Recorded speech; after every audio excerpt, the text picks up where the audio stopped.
నమస్తే. Welcome to Sakshi education. This is Ram. UPSC నుంచి Indian forest services సంబంధించినటువంటి 2026 సంబంధించినటువంటి నోటిఫికేషన్ విడుదలైంది. సో, ఈసారి మనకు ఐఎఫ్ఎస్ సంబంధించినటువంటి మొత్తం ఖాళీలు ఎన్ని ఉన్నాయి? అదేవిధంగా వీటికి సంబంధించినటువంటి వయోపరిమితి అంటే ఏ విధంగా ఉండాలి? అదేవిధంగా వీటికి సంబంధించినటువంటి విద్యా అర్హతలు చాలా ఇంపార్టెంట్ అనమాట. సివిల్ సర్వీసెస్‌కి, ఐఎఫ్ఎస్‌కి కొంత డిఫరెంట్ ఉంటుంది. సో, విద్యా అర్హతలు ఏ విధంగా ఉండాలి? మరీ ముఖ్యంగా వీటికి సంబంధించినటువంటి సెలక్షన్ ప్రాసెస్ ఏ విధంగా ఉంటుంది అనే విషయాల గురించి ఈ వీడియోలో కంప్లీట్‌గా తెలుసుకుందాము. ముందుగా ఈ వీడియోని చూస్తున్నటువంటి ప్రతి ఒక్కరు కూడా ఈ వీడియోని తప్పకుండా లైక్ చేయండి. అలాగే మీరు ఇంకా సాక్షి ఎడ్యుకేషన్ యూట్యూబ్ ఛానెల్‌ని సబ్స్క్రైబ్ చేసుకోకపోతే ఇప్పుడే సబ్స్క్రైబ్ చేసుకోండి. అయితే మనం 2 డేస్ బ్యాక్ ఒక వీడియో ద్వారా మనం సివిల్ సర్వీసెస్ 2026 సంబంధించిన నోటిఫికేషన్ యొక్క కంప్లీట్ డీటెయిల్స్ అనేవి తెలుసుకోవడం జరిగింది. సివిల్ సర్వీసెస్ సంబంధించినటువంటి ఈ ఏడాది మొత్తం ఖాళీలు 933 అని చెప్పి అక్కడ మనం చాలా క్లియర్‌గా చెప్పుకోవడం జరిగింది. సో, ఇక్కడ మనకు ఇండియన్ ఫారెస్ట్ సర్వీసెస్ సంబంధించిన నోటిఫికేషన్ ద్వారా మొత్తం 80 ఖాళీలకు సంబంధించినటువంటి ఈ భర్తీ అనేది ఇక్కడ జరుగుతుందనమాట.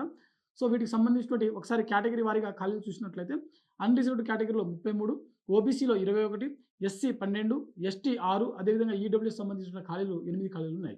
ఓవరాల్‌గా మొత్తం 80 ఖాళీలు అయితే మనకు ఈసారి మెన్షన్ చేయడం జరిగింది.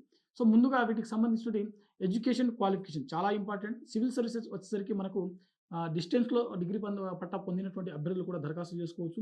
అదేవిధంగా సివిల్ సర్వీసెస్‌కి ఇంజినీరింగ్ కావచ్చు, బీటెక్ కావచ్చు, అంటే బీఈ, బీటెక్ సంబంధించినటువంటి వేరే స్ట్రీమ్స్ ఏవైతే ఉంటాయో అవి చేసినటువంటి అభ్యర్థులు కావచ్చు, హార్టికల్చర్ కావచ్చు, అగ్రికల్చర్ కావచ్చు, డెంటల్ కావచ్చు, లేకపోతే ఎంబీబీఎస్ కావచ్చు, జనరల్ డిగ్రీ అంటే బీఎస్సీ లాంటి డిగ్రీ చేసినటువంటి అభ్యర్థులు కావచ్చు. ఎవరైనా దరఖాస్తు చేసుకోవచ్చు. కానీ మనం ఇండియన్ ఫారెస్ట్ సర్వీసెస్ సంబంధించినటువంటి నోటిఫికేషన్ వచ్చేసరికి కొన్ని స్పెసిఫిక్ సబ్జెక్టులు అనేది ఇక్కడ మెన్షన్ చేయడం జరిగింది. సో, వీటికి సంబంధించి ఒకసారి చూసేటువంటి ప్రయత్నం చేద్దాము. ఎవరైతే ఇండియన్ ఫారెస్ట్ సర్వీసెస్ పోస్టులకు దరఖాస్తు చేసుకోవాలనుకునేటువంటి అభ్యర్థులు ఉంటారో వీరు ఖచ్చితంగా డిగ్రీ లెవెల్‌లో botany or zoology or chemistry or mathematics or physics or statistics or geology or agriculture or forestry or engineering, forestry engineering or animal husbandry or veterinary sciences వీటికి సంబంధించినటువంటి స్ట్రీమ్‌లలో మీరు ఖచ్చితంగా డిగ్రీ పట్టా అనేది పొంది ఉండాల్సి ఉంటుంది. ఓకేనా? సో, వీటిలలో ఏదో ఒక సబ్జెక్ట్ మీరు మీ డిగ్రీ లెవెల్‌లో చదివినట్లయితే మీరు ఇండియన్ ఫారెస్ట్ సర్వీసెస్ సంబంధించినటువంటి నోటిఫికేషన్‌కి దరఖాస్తు చేసుకోవడానికి అర్హత కలిగి ఉంటారు. అయితే మనకు సివిల్ సర్వీసెస్ సంబంధించినటువంటి దరఖాస్తు చేస్తాం కదా! సో, అందులోనే మనకు అదే నోటిఫికేషన్ అంటే ఆ ప్రాసెస్ ఏదైతే ఉంటుందో అందులోనే మనకు ఇండియన్ ఫారెస్ట్ సర్వీసెస్ కూడా మీరు ఎలిజిబులా? కాదా? అని చెప్పి అక్కడ అడగడం జరుగుతుంది. సో, ఒకవేళ మీరు ఈ సబ్జెక్ట్‌లో గనుక ఏదైనా చదివినట్లయితే అక్కడ మీరు చాలా స్పష్టంగా మెన్షన్ చేయవచ్చు. అంటే మేము చదివాము. మాకు ఎలిజిబుల్ ఉంది అని చెప్పి అక్కడ ఆప్షన్ అనేది మీరు ఇచ్చుకోవచ్చనమాట. సో, మీరు అప్పుడు వీటికి సంబంధించిన పోస్ట్‌కి దరఖాస్తు చేసుకోవాలా? వద్దా? అనేది అక్కడ ఒక ఆప్షన్ వస్తుంది. ఆ తర్వాత దానికి మీరు కంటిన్యూ ప్రాసెస్‌లోనే దరఖాస్తు చేసుకోవచ్చు. సో, వీటికి సంబంధించినటువంటి సెపరేట్‌గా అంటే ఈ నోటిఫికేషన్‌లో సంబంధించినటువంటి ఏదైతే ఉందో సెపరేట్‌గా కాకుండా సివిల్ సర్వీసెస్‌తో పాటుగానే మీరు దరఖాస్తు చేసుకోవడానికి ఒక అవకాశం అనేది మనకు యూపీఎస్సీ అనేది చాలా స్పష్టంగా ఇక్కడ కేటాయించడం జరిగింది. అయితే వీటికి సంబంధించినటువంటి వయోపరిమితి ఈ పోస్టులకు దరఖాస్తు చేసుకోవాలనుకునేటువంటి అభ్యర్థులకు మినిమమ్ 21 సంవత్సరాలు, మాక్సిమం 32 సంవత్సరాల వరకు వయసు ఉన్నటువంటి ప్రతి ఒక్క అభ్యర్థులు ఈ పోస్టులకు దరఖాస్తు చేసుకోవడానికి అర్హత కలిగి ఉంటారు.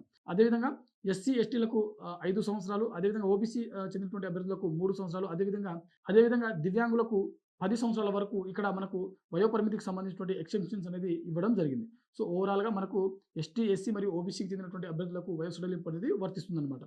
అదేవిధంగా వీటికి సంబంధించినటువంటి అప్లికేషన్ ఫీజు చూసినట్లయితే జనరల్, ఓబీసీ, ఈడబ్ల్యూఎస్ చెందినటువంటి అభ్యర్థులకు రూ. 100, ఎస్సీ, ఎస్టీ మరియు దివ్యాంగులు అదేవిధంగా ఉమెన్‌కి చెందిన అంటే ఉమెన్ జనరల్ కేటగిరీ, ఓబీసీ అదేవిధంగా ఈడబ్ల్యూఎస్ చెందినటువంటి ఉమెన్ కావచ్చు, ఇతర కేటగిరీ చెందినటువంటి ఉమెన్ కావచ్చు. ఎవరైనా సరే వారికి ఫీజు మినహాయింపు అనేది ఇక్కడ వర్తిస్తుందన్నమాట.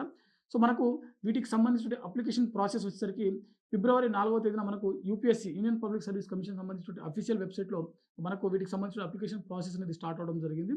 సేమ్ మనకు సివిల్ సర్వీసెస్‌తో పాటుగానే వీటికి సంబంధించినటువంటి చివరి తేదీ ఫిబ్రవరి 24వ తేదీన మనకు యూపీఎస్సీ సంబంధించినటువంటి అఫీషియల్ వెబ్‌సైట్‌లో వీటికి సంబంధించినటువంటి దరఖాస్తు ప్రక్రియకు సంబంధించినటువంటి లింక్ అనేది అందుబాటులో ఉంటుంది. మరి వీటికి సంబంధించిన దరఖాస్తు ప్రాసెస్ ఏ విధంగా చేసుకోవాలనంటే ఖచ్చితంగా మీరు వన్ టైమ్ రిజిస్ట్రేషన్ ఓటీఆర్ అనేది ఖచ్చితంగా రిజిస్ట్రేషన్ చేసుకోవాల్సి ఉంటుంది. ఆ తర్వాతనే మీరు సేమ్ సివిల్ సర్వీసెస్‌కి ఏ విధంగా దరఖాస్తు చేసుకుంటారో వీటికి కూడా సేమ్ అదే ప్రాసెస్‌లో మీరు దరఖాస్తు చేసుకోవడానికి అక్కడ అవకాశం అనేది చాలా స్పష్టంగా మెన్షన్ చేయడం జరిగింది. ఓవరాల్‌గా మనకు ఈ ఏడాది మనకు వీటికి సంబంధించినటువంటి అంటే 2026 ఐఎఫ్ఎస్ సంబంధించిన నోటిఫికేషన్ ఏదైతే ఉందో దీని ద్వారా మనకు 80 పోస్టులకు సంబంధించినటువంటి భర్తీ అనేది జరగనుంది. మరి వీటికి సంబంధించినటువంటి సెలక్షన్ ప్రాసెస్ ఒకసారి చూసినట్లయితే ప్రిలిమినరీ ఎగ్జామ్, ఆ తర్వాత మెయిన్స్ ఎగ్జామ్, ఆ తర్వాత ఇంటర్వ్యూ అనేది కండక్ట్ చేయడం జరుగుతుంది. సేమ్ మనకు సివిల్ సర్వీసెస్ లాగానే. కాకపోతే సివిల్ సర్వీసెస్‌కి ఈ ఐఎఫ్ఎస్‌కి సంబంధించినటువంటి 2 డిఫరెంట్ ఏంటంటే మెయిన్స్‌లోకి వచ్చేసరికి సెపరేట్‌గా ఉంటుంది. మనకు ప్రిలిమినరీ ఎగ్జామ్ వచ్చేసరికి సీసాట్, జీఎస్ పేపర్ ఉంటుంది.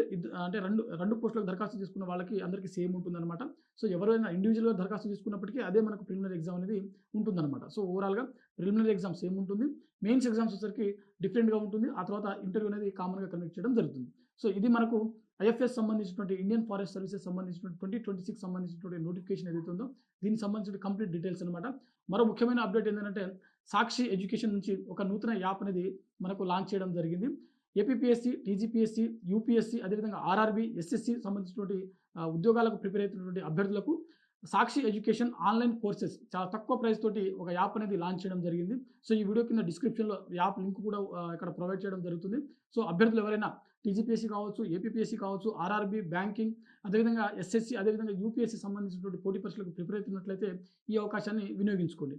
ఇది ఇవాల్టి వీడియో. మరిన్ని జాబ్ అప్డేట్స్ కోసం చూస్తూనే ఉండండి Sakshi education. Thanks for watching. Thank you all.